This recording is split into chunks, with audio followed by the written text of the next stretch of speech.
ಕಡೆಯವರೆಗೂ ತಾಳುವವನಿಗೆ ರಕ್ಷಣೆ ದೊರಕುವುದು ಎಂಬ ಪ್ರಸಂಗದ ಶೀರ್ಷಿಕೆಯೊಂದಿಗೆ ದೇವರು ಈ ಕಾಲದಲ್ಲಿ ನಡೆಸುತ್ತಿರುವ ಎಲ್ಲ ಕೆಲಸಗಳ ಬಗ್ಗೆ ಯೋಚಿಸಲು ಸ್ವಲ್ಪ ಸಮಯವನ್ನು ತೆಗೆದುಕೊಳ್ಳೋಣ. ಪ್ರಾಚೀನ ಚೀನಾದಲ್ಲಿ ಝೌ ರಾಜವಂಶದ ಅವಧಿಯಲ್ಲಿ ಜಿಯಾಂಗ್ ಟೈಗಾಂಗ್ ಎಂಬ ವ್ಯಕ್ತಿ ವಾಸಿಸುತ್ತಿದ್ದನು. ಈ ಮನುಷ್ಯನು ಸುಮಾರು 80 ವರ್ಷದ ತನಕ ಯಾವುದೇ ದೊಡ್ಡ ಪದವಿಯನ್ನು ಹೊಂದಿರಲಿಲ್ಲ. ಆದರೆ ಮೀನುಗಾರಿಕೆಯಲ್ಲಿ ಮಾತ್ರ ತನ್ನ ದಿನಗಳನ್ನು ಕಳೆದನು. ಗಂಡನು ಬಹಳ ಅಸಮರ್ಥನಾಗಿರುವ ಕಾರಣ ತನ್ನ ಜೀವನದುದ್ದಕ್ಕೂ ತನ್ನ ಗಂಡನನ್ನು ಬೆಂಬಲಿಸಬೇಕಾಗುತ್ತದೆ ಎಂದು ಭಾವಿಸಿ ಅವನ ಹೆಂಡತಿ ಬಹಳ ದುಃಖಿತಳಾಗಿದ್ದಳು. ಅವಳು ಅವನನ್ನು ಎಷ್ಟು ಬೆಂಬಲಿಸಿದರೂ ಜಿಯಾಂಗ್ ಟೈಗಾಂಗ್ ದೊಡ್ಡ ಪದವಿಯನ್ನು ಹೊಂದಿರುವ ವ್ಯಕ್ತಿಯಾಗುವ ಬಗ್ಗೆ ಎಂದಿಗೂ ಯೋಚಿಸಲಿಲ್ಲ. ಆದರೆ ದಿನವಿಡೀ ಮೀನುಗಾರಿಕೆಗೆ ಹೋದನು. ಅವನು 80 ವರ್ಷದವನಾಗಿದ್ದರಿಂದ ಅವನ ಹೆಂಡತಿಗೂ ವಯಸ್ಸಾಗಿರಬೇಕು. ಎಷ್ಟಾದರೂ ಆಕೆ ಮುಪ್ಪಿನ ವಯಸ್ಸಿನಲ್ಲೂ ತನ್ನ ಗಂಡನನ್ನು ಬಿಟ್ಟು ಹೋದಳು. ಆ ಸಮಯದಲ್ಲಿ ಶಾಂಗ್ ರಾಜವಂಶದ ರಾಜನ ಕ್ರೌರ್ಯದಿಂದಾಗಿ ಶಾಂಗ್ ರಾಜವಂಶದ ಮೇಲೆ ಆಕ್ರಮಣ ಮಾಡಲು ಮತ್ತು ಅದನ್ನು ವಶಪಡಿಸಿಕೊಳ್ಳಲು ಇದು ಸರಿಯಾದ ಸಮಯ ಎಂದು ಯೋಚಿಸುತ್ತಾ ಝೌ ರಾಜವಂಶದ ರಾಜ ವೆನ್ ಬುದ್ಧಿಜೀವಿಗಳನ್ನು ಸೇರಿಸಲು ಪ್ರಾರಂಭಿಸಿದನು. 3 ದಿನಗಳ ಸಿದ್ಧತೆಯ ನಂತರ ರಾಜನು ಜಿಯಾಂಗ್ ಟೈಗಾಂಗ್ ಅನ್ನು ಭೇಟಿಯಾಗಲು ಹೋದನು. ಜನರು ಹೇಳಿದಕ್ಕಿಂತ ಹೆಚ್ಚಾಗಿ ಜಿಯಾಂಗ್ ಟೈಗಾಂಗ್ ಹೆಚ್ಚು ಅಸಾಧಾರಣ ವ್ಯಕ್ತಿಯಾಗಿದ್ದಾನೆ ಎಂದು ರಾಜನು ಭಾವಿಸಿದನು. ಆದ್ದರಿಂದ ರಾಜನು ತನ್ನ ಇಚ್ಛೆಯನ್ನು ಅವನಿಗೆ ತಿಳಿಸಿದನು ಮತ್ತು ಶಾಂಗ್ ರಾಜವಂಶವನ್ನು ವಶಪಡಿಸಿಕೊಳ್ಳಲು ಜಿಯಾಂಗ್ ಟೈಗಾಂಗ್ ಅನ್ನು ಮುಖ್ಯ ಸೇನಾಪತಿಯಾಗಿ ನೇಮಿಸಿದನು. ಜಿಯಾಂಗ್ ಟೈಗಾಂಗ್ ತನ್ನ ಜೀವಿತಾವಧಿಯಲ್ಲಿ ಕಲಿತ ಮಿಲಿಟರಿ ತಂತ್ರಗಳೊಂದಿಗೆ ಸೈನ್ಯವನ್ನು ಯಶಸ್ವಿಯಾಗಿ ಮುನ್ನಡೆಸಿ ಅಂತಿಮವಾಗಿ ಶಾಂಗ್ ರಾಜವಂಶವನ್ನು ಸ್ವಾಧೀನಪಡಿಸಿಕೊಂಡನು. ಯುದ್ಧದ ನಂತರ ರಾಜವು ಈ ವಿಶಾಲವಾದ ಪ್ರದೇಶದ ಮೇಲೆ ನಾನು ಯಶಸ್ವಿಯಾಗಿ ಆಳ್ವಿಕೆ ನಡೆಸಲು ಈ ದೇಶದಲ್ಲಿ ಆಡಳಿತ ವ್ಯವಸ್ಥೆಯನ್ನು ನಾನು ಹೇಗೆ ರಚಿಸಬೇಕು ಎಂದು ಯೋಚಿಸಿದನು. ಆದ್ದರಿಂದ ಅವನು ಉಳಿಗಮಾನ್ಯ ವ್ಯವಸ್ಥೆಯನ್ನು ಜಾರಿಗೆ ತಂದನು. ಅದರಲ್ಲಿ ಪ್ರತಿಯೊಂದು ಉಳಿಗಮಾನ್ಯ ರಾಜ್ಯಗಳಿಗೆ ಸಾಮ್ರಾಜ್ಯದ ಒಂದು ಭಾಗವನ್ನು ಕೊಡಲಾಗುತ್ತದೆ. ಈ ರೀತಿಯಾಗಿ ಅವರು ಒಟ್ಟಿಗೆ ರಾಜ್ಯವನ್ನು ನೋಡಿಕೊಳ್ಳಲು ಸಾಧ್ಯವಿಲ್ಲ. ಇದನ್ನು ಮಾಡುತ್ತಾ ರಾಜವು ವಿದೇಶಿ ಶತ್ರುಗಳ ವಿರುದ್ಧ ರಾಜ್ಯವನ್ನು ರಕ್ಷಿಸಬಲ್ಲ ಆಡಳಿತ ವ್ಯವಸ್ಥೆಯನ್ನು ರೂಪಿಸಲು ಸಾಧ್ಯವಾಯಿತು. ಶಾಂಗ್ ರಾಜವಂಶದ ವಿಜಯಕ್ಕೆ ಹೆಚ್ಚಿನ ಸಹಾಯ ಮಾಡಿದ ವ್ಯಕ್ತಿಯ ಬಗ್ಗೆ ಅವರು ಯೋಚಿಸಿದಾಗ ಅದು ಜಿಯಾಂಗ್ ಟೈಗಾಂಗ್ ಆಗಿದ್ದರು. ಈ ಕಾರಣದಿಂದ ರಾಜವು ಜಿಯಾಂಗ್ ಟೈಗಾಂಗ್ ಅನ್ನು ಖಿ ರಾಜವಂಶದ ಮೇಲೆ ರಾಜನನ್ನಾಗಿ ಮಾಡಿದನು. ಇದ್ದಕ್ಕಿದ್ದಂತೆ ಜಿಯಾಂಗ್ ಟೈಗಾಂಗ್ ಖಿ ರಾಜವಂಶದ ಮೊದಲ ರಾಜನಾದನು. ರಾಜನಾದ ನಂತರ ಅವನು ತನ್ನ ಅಧೀನ ಅಧಿಕಾರಿಗಳೊಂದಿಗೆ ವಿಜಯಶಾಲಿಯಾಗಿ ಖಿ ಕಡೆಗೆ ನಡೆದನು. ಅವನನ್ನು ಬಿಟ್ಟು ಹೋದ ಜಿಯಾಂಗ್ ಟೈಗಾಂಗ್ನ ಹೆಂಡತಿ ನನ್ನ ಗಂಡನು ರಾಜನಾಗಿರುವುದರಿಂದ ನಾನು ರಾಣಿಯಾಗಬಲ್ಲೆ ಎಂದು ಯೋಚಿಸಿದಳು.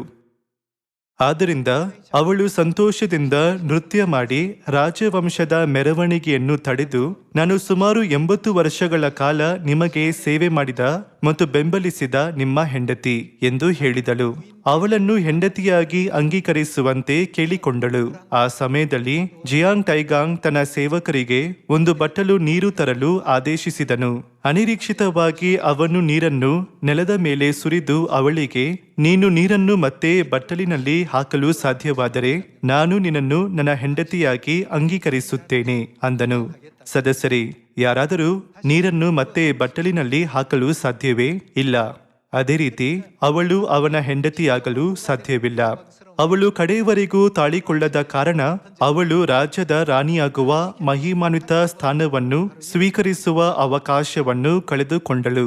ನಂತರ ಜಿಯಾಂಗ್ ಟೈಗಾಂಗ್ ಉತ್ತರಾಧಿಕಾರಿಗಳನ್ನು ಹೊಂದುವ ಮೂಲಕ ಖಿ ರಾಜವಂಶದ ರಾಜನಾಗಿ ತನ್ನ ಸಾರ್ವಭೌಮ ಶಕ್ತಿಯನ್ನು ಬಲಪಡಿಸಿಕೊಂಡದರಿಂದ ಅವನು ಹೊಸ ಹೆಂಡತಿಯನ್ನು ರಾಣಿಯಾಗಿ ಮಾಡಿಕೊಂಡನು ಮತ್ತು ಅವನ ರಾಜ್ಯವು ಊಳಿಗಮಾನ್ಯ ರಾಜ್ಯಗಳಲ್ಲಿ ಅತ್ಯಂತ ಶಕ್ತಿಶಾಲಿ ರಾಜ್ಯಗಳಲ್ಲಿ ಒಂದಾಯಿತು. ಸದಸ್ಯರೇ, ನಾನು ಈ ಕಥೆಯನ್ನು ನಿಮ್ಮೊಂದಿಗೆ ಏಕೆ ಹಂಚಿಕೊಳ್ಳುತ್ತಿದ್ದೇನೆ?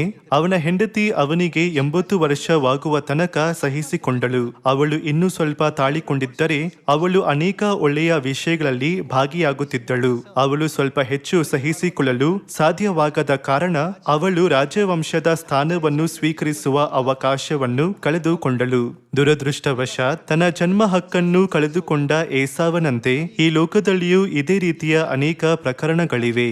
ನಮ್ಮ ನಂಬಿಕೆಯ ಜೀವನದಲ್ಲಿ ನಾವು ಕಡೆಯವರೆಗೂ ತಾಳಿಕೊಳ್ಳದೆ ಮಧ್ಯದಲ್ಲಿ ಬಿಟ್ಟುಕೊಟ್ಟರೆ ಅದ್ಭುತವಾದ, ಭವ್ಯವಾದ ಮತ್ತು ಮಹಿಮನಿತ ಪರಲೋಕ ರಾಜ್ಯವನ್ನು ಪ್ರವೇಶಿಸಲು ಸಾಧ್ಯವಾಗುವುದಿಲ್ಲ.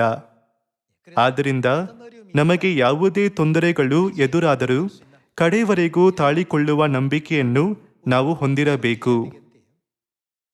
ಈಗ ನಮ್ಮ ಶತ್ರುವಾದ ಸೈತಾನನು ವಿವಿಧ ಒಳಸಂಚುಗಳು, ದೂಷಣೆಯ ಸುಳ್ಳುಗಳು ಮತ್ತು ಅಪಪ್ರಚಾರದ ಟೀಕೆಗಳಂತಹ ಕೆಟ್ಟ ವದಂತಿಗಳನ್ನು ರೂಪಿಸಿ ದೇವಜನರು ಕಡೆಯವರೆಗೂ ತಮ್ಮ ನಂಬಿಕೆಯನ್ನು ಉಳಿಸಿಕೊಳ್ಳದಂತೆ ತಡೆಯುತ್ತಿದ್ದಾನೆ. ಈ ವದಂತಿಗಳನ್ನು ನಾವು ಕೇಳಿದರೂ ಸಹ ತಂದೆ ಮತ್ತು ತಾಯಿ ಅನುಭವಿಸಬೇಕಾದ ನೋವು ಮತ್ತು ಸಂಕಟದ ಬಗ್ಗೆ ಯೋಚಿಸಿದರೆ ನಾವು ಅವೆಲ್ಲವನ್ನು ಜಯಿಸಿ ಕೊನೆಯವರೆಗೂ ದೃಢವಾಗಿ ನಿಲ್ಲಬಹುದು. ದುರದೃಷ್ಟವಶಾತ್ ಕೆಲವು ಆತ್ಮಗಳು ವದಂತಿಗಳ ಬಗ್ಗೆ ಕುತೂಹಲವಾಗಿರುವುದರಿಂದ ಅವರು ನಾಶವಾಗುತ್ತಾರೆ. ಕಡೆಯವರೆಗೂ ತಾಳಿಕೊಳ್ಳುವ ನಂಬಿಕೆ.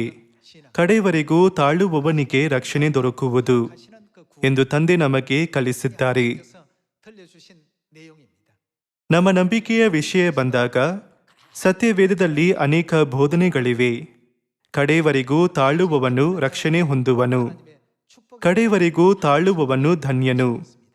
ಈ ಕಾಲದಲ್ಲಿ ಯಾರು ಆಶೀರ್ವದಿತರು ಮತ್ತು ಯಾರು ನಿರ್ಭಾಗ್ಯರು ಎಂದು ಯೋಚಿಸಿ ನಾವು ಎಂದಿಗೂ ನಮ್ಮ ನಂಬಿಕೆಯನ್ನು ಕಳೆದುಕೊಳ್ಳಬಾರದು ಅಥವಾ ಅದನ್ನು ಬಿಟ್ಟುಕೊಡಬಾರದು.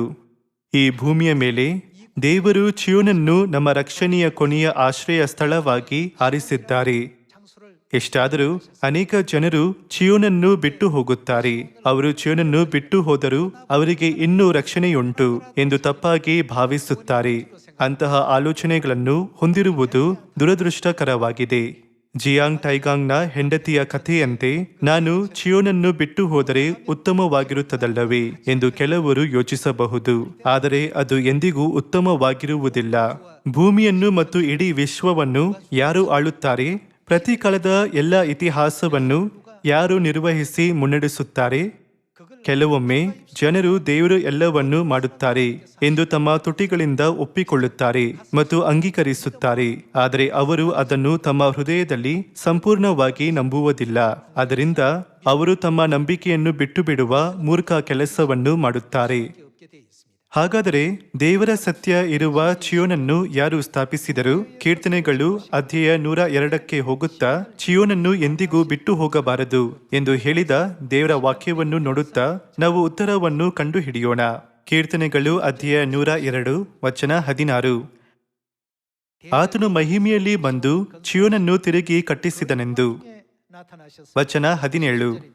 ಜನಾಂಗಗಳು ಯೆಹೋವ ಎಂಬ ನಿನ್ನ ನಾಮಕ್ಕೂ ಭೂರಾಜರು ನಿನ್ನ ಪ್ರತಾಪಕ್ಕೂ ಭಯಪಡುವರು. ಇದು ಮುಂದನ ಸಂತಾನದವರಿಗೋಸ್ಕರ ಶಾಸನವಾಗಿರಲಿ. ಮುಂದೆ ಹುಟ್ಟುವ ಪ್ರಜೆಯು ಯಾಹುವನ್ನು ಕೊಂಡಾಡುತ್ತಾ ಯೆಹೋವನು ತನ್ನ ಮಹೋನ್ನತವಾದ ಪವಿತ್ರ ಸ್ಥಾನದಿಂದ ಕೆಳಕ್ಕೆ ನೋಡಿದ್ದಾನೆ. ಆತನು ಪರಲೋಕದಿಂದ ಭೂಮಿಯನ್ನು ದೃಷ್ಟಿಸಿದ್ದಾನೆ. ಸೆರೆಯವರ ಗೋಳಾಟವನ್ನು ಲಕ್ಷಿಸಿ ಮರಣಪಾತ್ರರನ್ನು ಬಿಡಿಸಿ ಅವರು ಚೀಯೋನಿನಲ್ಲಿ ಯೆಹೋವ ನಾಮವನ್ನು ವರ್ಣಿಸುವಂತೆಯೂ ಯೆರೂಸಲೇಮಿನಲ್ಲಿ ತನ್ನ ಕೀರ್ತನೆಯನ್ನು ಹಾಡುವಂತೆಯೂ ಮಾಡಿದ್ದಾನೆ. ಜನಾಂಗಗಳು, ರಾಜ್ಯಗಳು ಕೂಡಿ ಬಂದು ಇವರೊಡನೆ ಯೆಹೋವನನ್ನು ಸೇವಿಸುತ್ತವೆ ಎಂದು ಹೇಳುವುದು. ಇಲ್ಲಿ ದೇವರು ಚೀಯೋನನ್ನು ತಿರುಗಿ ಕಟ್ಟಿಸುವರೆಂದು ಹೇಳಲಾಗಿದೆ. ತಿರುಗಿ ಕಟ್ಟುವುದು ಅಂದರೆ ಮೊದಲ ಬಾರಿ ಸ್ಥಾಪಿಸುವುದು ಎಂದು ಅರ್ಥವಲ್ಲ. ದೇವರು ಮೊದಲೇ ಚೀಯೋನನ್ನು ಕಟ್ಟಿದರು, ಆದರೆ ಅದು ನಾಶವಾಯಿತು. ಆದ್ದರಿಂದ ದೇವರು ಮತ್ತೆ ಚೀಯೋನನ್ನು ಕಟ್ಟುವರು ಎಂದು ಸತ್ಯವೇದವು ಸಾಕ್ಷೀಕರಿಸುತ್ತದೆ. ಈ ಕಾರಣದಿಂದಲೇ ಸತ್ಯವೇದದಲ್ಲಿ ತಿರುಗಿ ಕಟ್ಟುವುದು ಎಂಬ ಪದವನ್ನು ಬಳಸಲಾಗಿದೆ. ದೇವರು ಚೀಯೋನನ್ನು ತಿರುಗಿ ಕಟ್ಟುವರೆಂದು ಸ್ಪಷ್ಟವಾಗಿ ಹೇಳಿದ್ದಾರೆ. ದೇವರು ಚೀಯೋನನ್ನು ತಿರುಗಿ ಕಟ್ಟುವರೆಂದು ಸತ್ಯವೇದವು ಸಾಕ್ಷೀಕರಿಸಿರುವಾಗ ಅವರ ಮೊದಲನೆಯ ಬರುವಿಕೆಯಲ್ಲಿ ಸ್ಥಾಪಿಸಿದ ಚೀಯೋನ್ ನಾಶವಾದ್ದರಿಂದ ಅದನ್ನು ಮತ್ತೆ ಸ್ಥಾಪಿಸಲು ಅವರು ಎರಡನೆಯ ಸಾರಿ ಶರೀರದಲ್ಲಿ ಈ ಭೂಮಿಗೆ ಬರುತ್ತಾರೆ ಎಂದರ್ಥ. ಇಬ್ರಿಯರಿಗೆ ಅಧ್ಯಾಯ 9 ನೋಡೋಣ. ಇಬ್ರಿಯರಿಗೆ ಅಧ್ಯಾಯ 9 ವಚನ 27. ಒಂದೇ ಸಾರಿ ಸಾಯುವುದು ಆಮೇಲೆ ನ್ಯಾಯ ತೀರ್ಪು ಮನುಷ್ಯರಿಗೆ ಹೇಗೆ ನೇಮಕವಾಗಿದೆಯೋ ಹಾಗೆಯೇ ಕ್ರಿಸ್ತನು ಏನು ಮಾಡುವರು? ಬಹು ಜನರ ಪಾಪಗಳನ್ನು ಹೊತ್ತುಕೊಳ್ಳುವುದಕ್ಕೋಸ್ಕರ ಒಂದೇ ಸಾರಿ ಸಮರ್ಪಿತನಾದನು ಮತ್ತು ತನ್ನನ್ನು ನಿರೀಕ್ಷಿಸಿಕೊಂಡಿರುವವರಿಗೆ ರಕ್ಷಣೆಯುಂಟು ಮಾಡುವುದಕ್ಕೋಸ್ಕರ ಪಾಪ ಸಂಬಂಧವಿಲ್ಲದವನಾಗಿ ಎರಡನೆಯ ಸಾರಿ ಕಾಣಿಸಿಕೊಳ್ಳುವನು. ದೇವರು ಏಕೆ ಎರಡನೆಯ ಸಾರಿ ಕಾಣಿಸಿಕೊಳ್ಳಬೇಕು? ಅವರು ಎರಡನೆಯ ಸಾರಿ ಶರೀರದಲ್ಲಿ ಈ ಭೂಮಿಗೆ ಬರದಿದ್ದರೆ ಏನು ಸ್ಥಾಪಿಸಲ್ಪಡುವುದಿಲ್ಲ? ಚಿಯೋನ್ ಸ್ಥಾಪಿಸಲ್ಪಡುವುದಿಲ್ಲ. ಚಿಯೋನನ್ನು ಕಟ್ಟಲು ದೇವರು ತನ್ನ ಪ್ರವಾದಿಗಳನ್ನು ಮತ್ತು ಸೇವಕರನ್ನು ಕಳುಹಿಸಿದಾಗ ಅದನ್ನು ಕಟ್ಟಲು ಸಾಧ್ಯವಾಗಲಿಲ್ಲ. ನಾನೇ ನನ್ನ ಕುರಿಗಳನ್ನು ಮೇಯಿಸಿ ಹಾಯಾಗಿ ಮಲಗುವಂತೆ ಮಾಡುವೆನು ಎಂಬ ಯೆಹೆಜ್ಕೇಲನ ಪ್ರವಾದನೆಯ ಪ್ರಕಾರ ಸ್ವತಃ ದೇವರೇ ಕುರುಬನಾಗಿ ಈ ಭೂಮಿಗೆ ಬಂದರು. ದೇವರು ತನ್ನ ಎರಡನೆಯ ಬರುವಿಕೆಯ ನಂತರ ಶರೀರದಲ್ಲಿ ಕಾಣಿಸಿಕೊಳ್ಳುತ್ತಾರೆ ಎಂಬ ಯಾವುದೇ ಪ್ರವಾದನೆ ಇಲ್ಲ. ದೇವರ ಎಲ್ಲ ರಕ್ಷಣೆಯ ಕೆಲಸವು ತಂದೆಯ ಕಾಲ, ಮಗನ ಕಾಲ ಹಾಗೂ ಪವಿತ್ರಾತ್ಮನ ಕಾಲದಲ್ಲಿ ಪೂರ್ಣಗೊಳ್ಳುತ್ತದೆ. ದೇವರು ತಂದೆ, ಮಗ ಮತ್ತು ಪವಿತ್ರಾತ್ಮನ ಪಾತ್ರವನ್ನು ನಡೆಸಿ 3 ಕಾಲಗಳಲ್ಲಿ ನಮ್ಮ ರಕ್ಷಣೀಯ ಕಾರ್ಯವನ್ನು ಮುಗಿಸಿದ ನಂತರ ಮಾನವಕುಲಕ್ಕೆ ರಕ್ಷಣೆಯನ್ನು ಸ್ವೀಕರಿಸಲು ಬೇರೆ ಅವಕಾಶವಿಲ್ಲ. ದೇವರು ಪವಿತ್ರಾತ್ಮನ ಕಾಲವಾದ ಈ ಕಡೆ ಕಾಲದಲ್ಲಿ ಕಾಣಿಸಿಕೊಂಡಾಗ ದೇವರು ನಾಶವಾದ ಚಿಯೋನನ್ನು ಏನು ಮಾಡುವರು? ಯೆಹೋವ ದೇವರು ಅದನ್ನು ತಿರುಗಿ ಕಟ್ಟುವರು. ನಾಶವಾದ ಚಿಯೋನನ್ನು ದೇವರು ತಿರುಗಿ ಕಟ್ಟಿದ ನಂತರ ನಾವು ಚಿಯೋನಿನಲ್ಲಿ ಉಳಿಯದೆ ಅದನ್ನು ಬಿಟ್ಟು ಹೋದರೆ ಪವಿತ್ರಾತ್ಮನ ಕಾಲದಲ್ಲಿ ನಮಗೆ ಅನುಗ್ರಹಿಸಿರುವ ರಕ್ಷಣೆಯಲ್ಲಿ ನಾವು ಎಂದಿಗೂ ಭಾಗಿಯಾಗಲು ಸಾಧ್ಯವಿಲ್ಲ ಎಂದು ಸತ್ಯವೇದವು ಕಲಿಸುತ್ತದೆ. ಯೆರೆಮೀಯ ಅಧ್ಯಾಯ 4 ನೋಡೋಣ. ಯೆರೆಮೀಯ ಅಧ್ಯಾಯ 4 ವಚನ 5. ಯಹೂದದಲ್ಲಿ ಸಾರಿರಿ, ಯೆರೂಸಲೇಮಿನೊಳಗೆ ಪ್ರಕಟಿಸಿರಿ, ದೇಶದಲ್ಲೆಲ್ಲ ಕುಂಬೂದುವಂತೆ ಅಪ್ಪಣೆ ಕೊಡಿರಿ. ಕೂಡಿಕೊಂಡು ಕೋಟೆ ಕೊತ್ತಲಗಳ ಊರುಗಳನ್ನು ಸೇರೋಣ ಎಂದು ಕೂಗಿರಿ. ಚಿಯೋನಿನ ಕಡೆಗೆ ಧ್ವಜವನ್ನೆತ್ತಿರಿ. ಕೋಟೆ ಕೊತ್ತಲಗಳ ಊರುಗಳು ಚಿಯೋನನ್ನು ಸೂಚಿಸುತ್ತದೆ. ಚಿಯೋನಿನ ಕಡೆಗೆ ಧ್ವಜವನ್ನೆತ್ತಿರಿ, ತಡ ಮಾಡದೆ ವಲಸೆ ಹೋಗಿರಿ. ನಾನು ಬಡಗಳಿಂದ ವಿಪತ್ತನ್ನು, ಘೋರ ನಾಶನವನ್ನು ಬರಮಾಡುವೆನು. ಜನಾಂಗ ಘಾತುಕವಾದ ಒಂದು ಸಿಂಹವು ತನ್ನ ಪೊದೆಯೊಳಗಿಂದ ಎದ್ದಿದೆ, ಹೊರಟಿದೆ, ಸ್ಥಳದಿಂದ ತೆರಳಿದೆ. ನಿನ್ನ ದೇಶವನ್ನು ಹಾಳು ಮಾಡುವುದು. ನಿನ್ನ ಪಟ್ಟಣಗಳು ಪಾಳು ಬಿದ್ದು ನಿರ್ನಿವಾಸಿಗಳಾಗುವವು. ಇದರ ನಿಮಿತ್ತ ಗೋಣಿತಟ್ಟನ್ನು ಸುತ್ತಿಕೊಳ್ಳಿರಿ, ಹಲುಬಿ ಗೋಳಾಡಿರಿ. ಯೆಹೋವನ ರೋಷಾಗ್ನಿಯು ನಮ್ಮನ್ನು ಬಿಟ್ಟಿಲ್ಲವಲ್ಲ. ಆ ಕಾಲದಲ್ಲಿ ಅರಸನ ಎದೆಯು ಕುಂದುವುದು, ಅಧಿಪತಿಗಳ ಹೃದಯವು ಕುಗ್ಗುವುದು, ಯಾಜಕರು ಸ್ತಬ್ಧರಾಗುವರು, ಪ್ರವಾದಿಗಳು ಬೆರಗಾಗುವರು ಎಂದು ಯೆಹೋವನು ಅನ್ನುತ್ತಾನೆ. ಪ್ರವಾದಿ ಯೆರೆಮೀಯನ ಮೂಲಕ ದೇವರು ನಮಗೆ ಕಡೆ ದಿನಗಳ ಕುರಿತ ಪ್ರವಾದನೆಯನ್ನು ತಿಳಿಸುತ್ತಿದ್ದಾರೆ. ಭಯಾನಕ ಮತ್ತು ದೊಡ್ಡ ಭಯದ ಕ್ಷಣ ಬಂದಾಗ ಜನರು ತಮ್ಮ ನಂಬಿಕೆಯನ್ನು ಕಳೆದುಕೊಳ್ಳುತ್ತಾರೆ ಎಂದು ವಿವರಿಸಲಾಗಿದೆ. ಆಕಾಶ ಮಂಡಲವು ಮಹಾಘೋಷದಿಂದ ಇಲ್ಲದೆ ಹೋಗುವುದು. ಸೂರ್ಯ, ಚಂದ್ರ, ನಕ್ಷತ್ರಗಳು ಉರಿದು ಲಯವಾಗಿ ಹೋಗುವವು. ಎಲ್ಲವೂ ಸುಟ್ಟು ಹೋಗುವವು. ಬರೆದಿರುವ ವಾಕ್ಯಗಳನ್ನು ಓದಿದಾಗ ಅದನ್ನು ನಂಬಲು ಕಷ್ಟವಾಗುತ್ತದೆ. ಎಷ್ಟಾದರೂ ಅದು ವಾಸ್ತವದಲ್ಲಿ ನಡೆದಾಗ ವಾ, ಈ ಕಾರಣದಿಂದಲೇ ಸತ್ಯವೇದವು ಈ ರೀತಿ ವಿವರಿಸಿದೆ ಎಂದು ಜನರು ಗ್ರಹಿಸಿಕೊಳ್ಳುತ್ತಾರೆ. ಅವರು ಸಂಪೂರ್ಣವಾಗಿ ಆಶ್ಚರ್ಯಚಕಿತರಾಗುತ್ತಾರೆ ಎಂದು ಹೇಳುತ್ತದೆ. ಆ ಸಮಯದಲ್ಲಿ ನಾವು ಎಲ್ಲಿಗೆ ವಲಸೆ ಹೋಗಬೇಕೆಂದು ಸತ್ಯವೇದವು ಹೇಳುತ್ತದೆ. ಆಶ್ರಯ ಮತ್ತು ರಕ್ಷಣೆಯ ಸ್ಥಳವಾದ ಚಿಯೋನಿಗೆ ವಲಸೆ ಹೋಗಿ ಎಂದು ಹೇಳುತ್ತದೆ. ನೋಹನ ಕಾಲದಲ್ಲಿ ದೇವರು 40 ದಿನ ಹಗಲಿರುಳು ಮಳೆ ಬರುವಂತೆ ಮಾಡಿದರು ಮತ್ತು ನೀರು ಭೂಮಿಯಲ್ಲಿ ಪ್ರವಾಹದಂತಾಯಿತು. ನಾವಿಯನ್ನು ಪ್ರವೇಶಿಸಿದ ನೋಹ ಮತ್ತು ಅವನ ಕುಟುಂಬಕ್ಕೆ ರಕ್ಷಣೆ ನೀಡಲಾಯಿತು. ನಾಶನದ ಕಡೆ ದಿನಗಳಲ್ಲಿ ಅಧಿಪತಿಗಳ ಹೃದಯ ಕುಗ್ಗಿದಾಗ, ಯಾಜಕರು ಸ್ತಬ್ಧರಾದಾಗ, ಪ್ರವಾದಿಗಳು ಬೆರಗಾದಾಗ ನಾವು ತಪ್ಪದೆ ಚಿಯೋನನ್ನು ಪ್ರವೇಶಿಸಬೇಕು. ಹಾಗಾದರೆ ಚಿಯೋನನ್ನು ಸ್ಥಾಪಿಸುವವರು ಯಾರು? ಕೀರ್ತನೆಗಳು ಅಧ್ಯಾಯ 102 ಪ್ರಕಾರ ಯೆಹೋವ ದೇವರು ಅದನ್ನು ತಿರುಗಿ ಕಟ್ಟುವರು. ದೇವರು ಬಂದು ಚಿಯೋನನ್ನು ಸ್ಥಾಪಿಸಿದಾಗ ನಾವೆಲ್ಲರೂ ಅಲ್ಲಿ ನೆಲೆಸಬಹುದು. ಯೆಶಾಯ ಅಧ್ಯಾಯ 33 ವಚನ 20 ನೋಡೋಣ. ನಮ್ಮ ಉತ್ಸವಗಳು ನಡೆಯುವ ಚಿಯೋನ್ ಪಟ್ಟಣವನ್ನು ದೃಷ್ಟಿಸಿರಿ. ಯೆರೂಸಲೇಮು ನೆಮ್ಮದಿಯ ನಿವಾಸವಾಗಿಯೂ ಗೂಟಕೀಲದ ಹಗ್ಗ ಹರಿಯದ ಒಂದೇ ಕಡೆ ಇರುವ ಗೂಢಾರವಾಗಿಯೂ ಇರುವುದನ್ನು ನೀವು ಕಣ್ಣಾರೆ ಕಾಣುವಿರಿ. ಚಿಯೋನ್ ಒಂದೇ ಕಡೆ ಇರುವುದು ಎಂದು ಹೇಳುತ್ತದೆ. ಇದು ಬದಲಾಯಿಸಲಾಗದ ಸತ್ಯವಾಗಿದೆ. ಅದೇಕೆಂದರೆ ದೇವರು ಚೀಯೋನನ್ನು ಸ್ಥಾಪಿಸಿ ಅಲ್ಲಿ ನಮ್ಮೊಂದಿಗೆ ನೆಲೆಸುವರು. ಅಲ್ಲಿ ಯೆಹೋವನು ಇನ್ನೊಂದು ರೀತಿ ಹೇಳಿದರೆ ದೇವರು ಘನ ಹೊಂದಿದವನಾಗಿ. ದೇವರು ತನ್ನ ಜನರೊಂದಿಗಿರುವ ಸ್ಥಳವು ಚೀಯೋನ್ ಆಗಿದೆ. ಆದ್ದರಿಂದ ಜನರು ಮಾಡಿದ ದೂಷಣೀಯ ವದಂತಿಗಳಿಂದಾಗಿ ನಾವು ಎಂದಿಗೂ ಚೀಯೋನನ್ನು ಅಥವಾ ಸತ್ಯವನ್ನು ಬಿಟ್ಟು ಬಿಡಬಾರದು. ನಾವು ಆದಿಸಭೆಯ ಇತಿಹಾಸವನ್ನು ನೋಡಿದಾಗ ಫರಿಸಾಯರು, ಸದ್ದುಕಾಯರು ಹಾಗೂ ಧಾರ್ಮಿಕ ಮುಖಂಡರು ಯೇಸು ಕ್ರಿಸ್ತರನ್ನು ಎಷ್ಟು ಹಿಂಸಿಸಿ ತಡೆಯುತ್ತಿದ್ದರು. ಒಳ್ಳೆಯದೇನಾದರೂ ನಜರೇತಿನಿಂದ ಬರುವುದುಂಟೆ ಎಂದು ಹೇಳಿದರು. ಪರಲೋಕದಿಂದ ಇಳಿದು ಬರುವ ಜೀವವುಳ್ಳ ರೊಟ್ಟಿಯು ನಾನೇ ಎಂದು ಯೇಸು ಹೇಳಿದಾಗ ಅವರು, ಇವನ ತಂದೆ ತಾಯಿಗಳನ್ನು ನಾವು ಬಲ್ಲೆವಲ್ಲವೇ? ಈಗ ಇವನು ಪರಲೋಕದಿಂದ ಇಳಿದು ಬಂದಿದ್ದೇನೆಂದು ಹೇಳುವುದು ಹೇಗೆ ಅಂದರು. ಎಲ್ಲ ಮಾನವ ಕುಲವನ್ನು ರಕ್ಷಿಸಲು ಯೇಸು ಬೋಧಿಸುತ್ತಿದ್ದ ರಕ್ಷಣೆಯ ಸತ್ಯವನ್ನು ಅವರು ಮತ್ತೆ ಮತ್ತೆ ತಡೆಯುತ್ತಿದ್ದರು, ದೂಷಿಸುತ್ತಿದ್ದರು ಮತ್ತು ವಿರೋಧಿಸುತ್ತಿದ್ದರು ಮತ್ತು ಜನರನ್ನು ಪ್ರಚೋದಿಸಿ ಅವರು ಸತ್ಯವನ್ನು ನಂಬುವುದನ್ನು ತಡೆಯುತ್ತಿದ್ದರು. ವಚನ 21. ಅಲ್ಲಿ ಅಂದರೆ ಚೀಯೋನಿನಲ್ಲಿ ಯೆಹೋವನು ಘನ ಹೊಂದಿದವನಾಗಿ ಹುಟ್ಟುಗೋಲಿನ ದೋಣಿ ಹೋಗದ ಘನನಾವೆಯು ಸಂಚರಿಸದ ವಿಸ್ತೀರ್ಣ ನದಿನದಗಳಂತೆ ನಮ್ಮೊಂದಿಗಿರುವನು. ಯೆಹೋವನು ನಮ್ಮ ನ್ಯಾಯಾಧಿಪತಿ, ಯೆಹೋವನು ನಮಗೆ ಧರ್ಮವಿಧಾಯಕ, ಯೆಹೋವನು ನಮ್ಮ ರಾಜ, ಆತನೇ ನಮ್ಮನ್ನು ರಕ್ಷಿಸುವನು. ದೇವರು ನಮ್ಮನ್ನು ಎಲ್ಲಿ ರಕ್ಷಿಸುವರು? ದೇವರು ನಮ್ಮನ್ನು ಚೀಯೋನಿನಲ್ಲಿ ರಕ್ಷಿಸುವರು. ಈ ಕಾರಣದಿಂದಲೇ ಚೀಯೋನಿನಿಂದ ರಕ್ಷಣೆಯು ಬೇಗನೆ ಬರಲಿ, ಬಿಡಿಸುವವನು ಚೀಯೋನಿನೊಳಗಿಂದ ಹೊರಟು ಬಂದು ಎಂದು ಬರೆಯಲಾಗಿದೆ ಅಲ್ಲವೇ? ದೇವರು ಚೀಯೋನನ್ನು ಪ್ರವಾದಿಗಳ ಮೂಲಕ ಸ್ಥಾಪಿಸಲಿಲ್ಲ ಅಥವಾ ತನ್ನ ಸೇವಕರನ್ನು ಅಥವಾ ದೇವದೂತರನ್ನು ಕಳುಹಿಸಿ ತನ್ನ ಕೆಲಸವನ್ನು ನೆರವೇರಿಸಲಿಲ್ಲ. ದೇವರು ಈ ಭೂಮಿಗೆ ಬಂದಾಗ ಸ್ವತಃ ಅವರೇ ಸ್ಥಾಪಿಸಿದ ಸ್ಥಳ ಯಾವುದು? ಅದು ಚೀಯೋನ್. ಇದರರ್ಥ ದೇವರು ಸ್ವತಃ ಸ್ಥಾಪಿಸಿದ ಚೀಯೋನನ್ನು ಬಿಟ್ಟು ಕೊಡುವುದು ಅಥವಾ ಚೀಯೋನನ್ನು ಬಿಟ್ಟು ಹೋಗುವುದು ದೇವರನ್ನು ಬಿಟ್ಟು ಹೋಗುವ ರೀತಿಯೇ ಆಗಿದೆ. ಆದ್ದರಿಂದ ನಾವು ಎಂದಿಗೂ ಚೀಯೋನನ್ನು ಬಿಟ್ಟು ಕೊಡಬಾರದು ಅಥವಾ ಅದನ್ನು ಬಿಟ್ಟು ಹೋಗಬಾರದು. ವಚನ 24.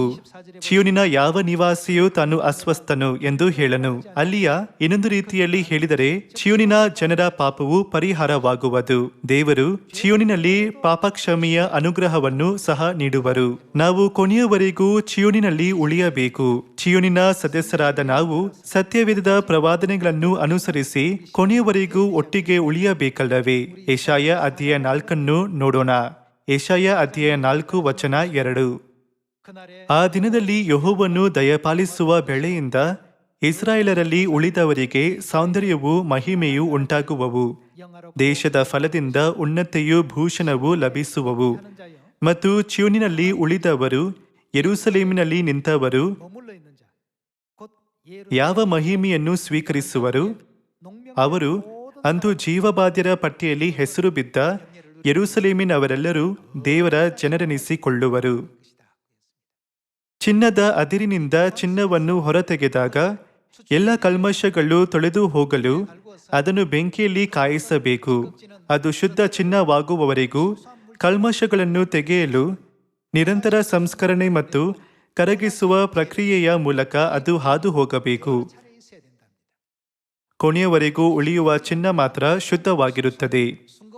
ಅದೇ ರೀತಿಯಲ್ಲಿ ಚೀಯೋನಿನಲ್ಲಿ ಉಳಿದವರು, ಯೆರೂಸಲೇಮಿನಲ್ಲಿ ನಿಂತವರು, ಅಂದು ಜೀವಬಾಧ್ಯರ ಪಟ್ಟಿಯಲ್ಲಿ ಹೆಸರು ಬಿದ್ದ ಯೆರೂಸಲೇಮಿನವರೆಲ್ಲರೂ ದೇವರ ಜನರೆನಿಸಿಕೊಳ್ಳುವರು ಎಂದು ಸತ್ಯವೇದವು ಹೇಳುತ್ತದೆ.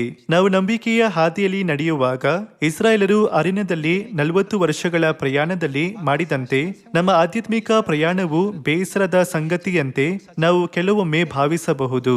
ವರ್ಷದಿಂದ ವರ್ಷಕ್ಕೆ ಮುಂದುವರಿಯುತ್ತಿರುವ ಒಂದೇ ಜೀವನ ವಿಧಾನವನ್ನು ನಾವು ಮತ್ತೆ ಮತ್ತೆ ಅನುಭವಿಸುತ್ತಿದ್ದೇವೆ ಎಂದು ಅನಿಸುತ್ತದೆ.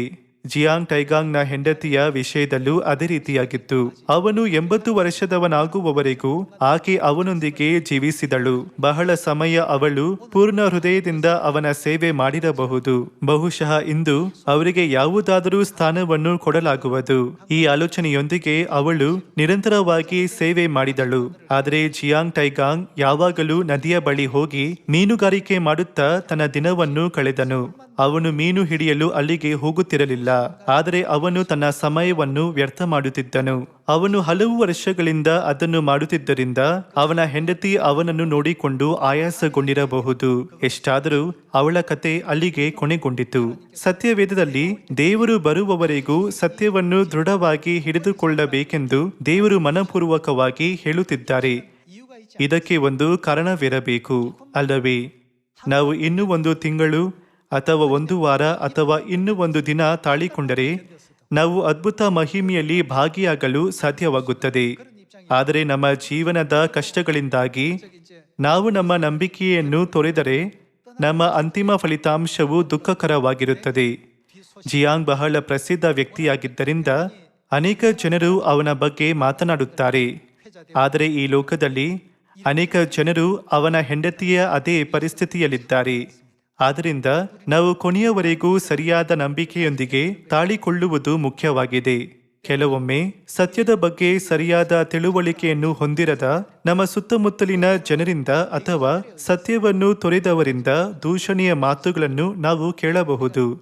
ಎಷ್ಟಾದರೂ ನಮ್ಮ ನಂಬಿಕೆಯ ಮಾನದಂಡವು ದೇವರ ವಾಕ್ಯವಾಗಿರಬೇಕು. ದೇವರ ವಾಕ್ಯದ ಪ್ರಕಾರ ಜೀವಿಸಬೇಕೆಂಬ ದೃಢ ನಿಶ್ಚಯದೊಂದಿಗೆ ಸರಿಯಾದ ಮಾನದಂಡವನ್ನು ನಾವು ಹೊಂದಿರುವವರೆಗೂ ಯಾವುದೇ ದೂಷಣೆಯ ವದಂತಿಗಳಿಂದ ನಾವು ಅಲುಗಾಡಲು ಕಾರಣವಿರುವುದಿಲ್ಲ ಅಲ್ಲವೇ? ಪ್ರಕಟಣೆ ಅಧ್ಯಾಯ 3 ನೋಡೋಣ. ಅಧ್ಯಾಯ 3 ವಚನ 10. ನೀನು ನನ್ನ ಸಹನ ವಾಕ್ಯವನ್ನು ಕಾಪಾಡಿದ್ದರಿಂದ ಭೂನಿವಾಸಿಗಳನ್ನು ಪರೀಕ್ಷಿಸುವುದಕ್ಕಾಗಿ ಲೋಕದ ಮೇಲೆಲ್ಲ ಬರುವುದಕ್ಕಿರುವ ಶೋಧನೆಯ ಸಮಯದಲ್ಲಿ ನಿನ್ನನ್ನು ತಪ್ಪಿಸಿ ಕಾಪಾಡುವೆನು. ಬೇಗನೆ ಬರುತ್ತೇನೆ.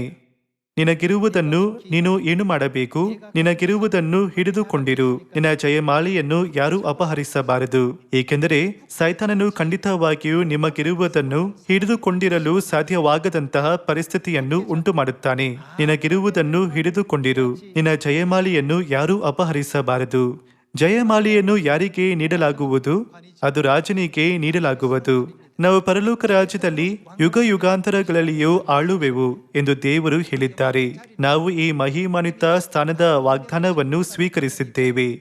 ಎಷ್ಟಾದರೂ ನಾನು ಈ ಭಾರವಾದ ಕಿರೀಟವನ್ನು ಬಹಳ ಸಮಯದಿಂದ ಹೊತ್ತುಕೊಂಡೆ, ಆದರೆ ಇನ್ನು ಮುಂದೆ ಆಗುವುದಿಲ್ಲ. ಇದನ್ನು ಬೇರೆ ಯಾರಿಗಾದರೂ ಕೊಡುತ್ತೇನೆ ಎಂದು ಯೋಚಿಸಿದರೆ ಯಾಕೋಬನಿಗೆ ತನ್ನ ಜನ್ಮ ಹಕ್ಕನ್ನು ಮಾರಿದ ಏಸಾವನಂತೆ ಆಗುತ್ತೇವೆ.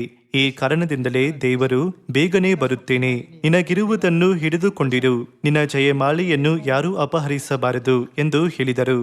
ಹಾಗಾದರೆ ಈ ಕಿರೀಟವನ್ನು ಬಿಟ್ಟು ಬಿಡುವಂತೆ ನಮಗೆ ಅನೇಕ ಸಂದರ್ಭಗಳು ಬರುತ್ತವೆ ಅಲ್ಲವೇ? ಯಾರು ಅಂತಹ ಪರಿಸ್ಥಿತಿಗಳನ್ನು ಉಂಟು ಮಾಡುವನು? ಸೈತಾನನು ಅಂತಹ ಪರಿಸ್ಥಿತಿಗಳನ್ನು ಉಂಟು ಮಾಡುವನು. ನಮ್ಮ ನಂಬಿಕೆಯನ್ನು ಕಳೆದುಕೊಳ್ಳುವಂತೆ ಮಾಡಲು, ಸತ್ಯದ ಬಗ್ಗೆ ಅನುಮಾನ ಪಡಲು ಅಥವಾ ಅದನ್ನು ತ್ಯಜಿಸಲು ಅವನು ಸಂದರ್ಭಗಳನ್ನು ಉಂಟು ಮಾಡುತ್ತಾನೆ. ಲೋಕದ ವಿಷಯಗಳು ಸತ್ಯಕ್ಕಿಂತ ಹೆಚ್ಚು ಆಕರ್ಷವಾಗಿ ಕಾಣುವಂತೆ ಮಾಡಿ ಸೈತಾನನು ನಮ್ಮನ್ನು ಮೋಸಗೊಳಿಸುತ್ತಾನೆ. ಹಾಗಾಗಿ ನಾವು ಅದನ್ನು ಮುಖ್ಯವಾಗಿ ಪರಿಗಣಿಸುವಂತೆ ಮಾಡುತ್ತಾನೆ. ಇದಕ್ಕಾಗಿಯೇ ಸೈತಾನನು ಗರ್ಜಿಸುವ ಸಿಂಹದಂತೆ ತಿರುಗುತ್ತಾನೆ ಎಂದು ಸತ್ಯವೇದದಲ್ಲಿ ಬರೆಯಲಾಗಿದೆ. ಸೈತಾನನು ಯಾವಾಗಲೂ ಅವಕಾಶವನ್ನು ಹುಡುಕುತ್ತಾನೆ. 1 ಪೇತ್ರನು ಅಧ್ಯಾಯ 5 ವಚನ 6 ನೋಡೋಣ. ಹೀಗಿರುವುದರಿಂದ ದೇವರ ತ್ರಾಣವುಳ್ಳ ಹಸ್ತದ ಕೆಳಗೆ ನಿಮ್ಮನ್ನು ತಗ್ಗಿಸಿಕೊಳ್ಳಿರಿ. ಆತನು ತಕ್ಕ ಕಾಲದಲ್ಲಿ ನಿಮ್ಮನ್ನು ಮೇಲಕ್ಕೆ ತರುವನು. ನಿಮ್ಮ ಚಿಂತೆಯನ್ನೆಲ್ಲ ಆತನ ಮೇಲೆ ಹಾಕಿರಿ. ಆತನು ನಿಮಗೋಸ್ಕರ ಚಿಂತಿಸುತ್ತಾನೆ. ಸ್ವಸ್ಥಚಿತ್ತರಾಗಿರಿ, ಎಚ್ಚರವಾಗಿರಿ. ನಿಮ್ಮ ವಿರೋಧಿಯಾಗಿರುವ ಸೈತಾನನು ಗರ್ಜಿಸುವ ಸಿಂಹದೋಪಾದಿಯಲ್ಲಿ ಯಾರನ್ನು ನುಂಗಲಿ ಎಂದು ಹುಡುಕುತ್ತಾ ತಿರುಗುತ್ತಾನೆ. ನೀವು ನಂಬಿಕೆಯಲ್ಲಿ ದೃಢವಾಗಿದ್ದು ಅವನನ್ನು ಎದುರಿಸಿರಿ. ಲೋಕದಲ್ಲಿರುವ ನಿಮ್ಮ ಸಹೋದರರು ಅಂಥ ಬಾಧೆಗಳನ್ನೇ ಅನುಭವಿಸುತ್ತಿದ್ದಾರೆಂದು ನಿಮಗೆ ತಿಳಿದದೆಯಲ್ಲ. ಕ್ರಿಸ್ತನಲ್ಲಿ ನಿಮ್ಮನ್ನು ತನ್ನ ನಿತ್ಯ ಪ್ರಭಾವಕ್ಕೆ ಕರೆದ ಕೃಪಾಪೂರ್ಣನಾದ ದೇವರು ತಾನೇ ನೀವು ಸ್ವಲ್ಪ ಕಾಲ ಬಾಧೆಪಟ್ಟ ಮೇಲೆ ನಿಮ್ಮನ್ನು ಯೋಗ್ಯ ಸ್ಥಿತಿಗೆ ತಂದು ನೆಲೆಗೊಳಿಸಿ ಬಲಪಡಿಸುವನು. ಆತನಿಗೆ ಆಧಿಪತ್ಯವು ಯುಗ ಯುಗಾಂತರಗಳಲ್ಲಿಯೂ ಇರಲಿ. ಆಮೇನ್. 1 ಪೇತ್ರನು ಅಧ್ಯಾಯ 5 ನಂಬಿಕೆಯಲ್ಲಿ ದೃಢವಾಗಿರಿ ಎಂದು ಬರೆಯಲಾಗಿದೆ. ಸೈತಾನನು ಯಾವಾಗಲೂ ನಮ್ಮ ನಂಬಿಕೆಯನ್ನು ನಾಶ ಮಾಡಲು ಬಯಸುತ್ತಾನೆ. ಸೈತಾನನು ಯೇಸುವನ್ನು ಪರೀಕ್ಷಿಸಿದಾಗ ಅವನು ಯೇಸುವಿಗೆ ಲೋಕದ ವೈಭವವನ್ನು ತೋರಿಸಿ ಯೇಸು ಅವನಿಗೆ ನಮಸ್ಕಾರ ಮಾಡಿದರೆ ಅದನ್ನು ಯೇಸುವಿಗೆ ಕೊಡುವುದಾಗಿ ವಾಗ್ದಾನ ಮಾಡಿದನು. ದೇವರ ವಾಕ್ಯಕ್ಕಿಂತ ನಾವು ಲೋಕದ ಆಸೆಗಳಿಗೆ ಗಮನ ಕೊಡುವಂತೆ ಮಾಡಿ ನಮ್ಮ ನಂಬಿಕೆ ಸಂಪೂರ್ಣವಾಗಿ ನಾಶವಾಗುವವರೆಗೂ ಸೈತಾನನು ಸ್ವಲ್ಪ ಸ್ವಲ್ಪವಾಗಿ ನಮ್ಮ ನಂಬಿಕೆಯನ್ನು ದುರ್ಬಲಗೊಳಿಸುತ್ತಾನೆ. ಈ ಕಾರಣದಿಂದಲೇ ಕೊನೆಯವರೆಗೂ ನಿಮ್ಮ ನಂಬಿಕೆಯನ್ನು ಕಾಪಾಡಿ ಎಂದು ದೇವರು ಹೇಳಿದರು. ತಂದೆ ಜಿಯಾಂಗ್ ಟೈಗಾಂಗ್ನ ಹೆಂಡತಿಯ ಕಥೆಯನ್ನು ಹಂಚಿಕೊಂಡ ಸಮಯ ನನಗೆ ನೆನಪಿದೆ. ಈ ಬೋಧನೆಯ ಮೂಲಕ ನಾವು ಕೊನೆಯವರೆಗೂ ನಮ್ಮ ನಂಬಿಕೆಯನ್ನು ಕಾಪಾಡಿಕೊಳ್ಳುವ ದೇವರ ಜನರಾಗೋಣ. ಎಫೆಸದವರಿಗೆ ಅಧ್ಯಾಯ 6 ವಚನ 10ಕ್ಕೆ ಹೋಗೋಣ.